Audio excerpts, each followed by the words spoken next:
देशात सध्या सत्तेवर असलेल्या भाजपा प्रणित मोदी सरकारने जनतेला खोट्या आश्वासनांची खैरात वाटली असून महत्त्वाच्या जीवनावश्यक प्रश्नांकडे पूर्णतः दुर्लक्ष केले आहे। जाहिरातबाज व घोटाळेबाज धोरणांनी जनतेला हवालदिल करून टाकले आहे।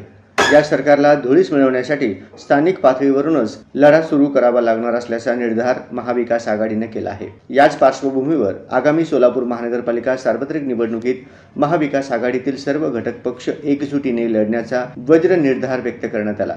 याबाबतची माहिती ज्येष्ठ नेते व माजी आमदार प्रकाश एलगुलवार यांनी दिली। आज सोलापूर येथील लोटस हॉटेलमध्ये राष्ट्रवादी शरदचंद्र पवार पक्षाचे शहराध्यक्ष सुधीर खरटमल यांच्या पुढाकारातून ज्येष्ठ नेते माजी आमदार प्रकाश एलगुलवार यांच्या अध्यक्षतेखाली आघाडीची महत्त्वाची बैठक पार पडली। बैठकीच्या प्रारंभी अलीकडेच निधन झालेल्या माजी आमदार निर्मलाताई ठोकळ यांना श्रद्धांजली अर्पण करण्यात आली। यानंतर निवडणूक तयारीवर सविस्तर चर्चा झाली। महाविकास आघाडीने लुटो बाटो आणि खाओ या धोरणावर चालणाऱ्या भाजपला सोलापूरच्या जनतेसमोर उघडे पाडून आगामी निवडणुकीत भुईसपाट करण्याचा निर्धार व्यक्त केला।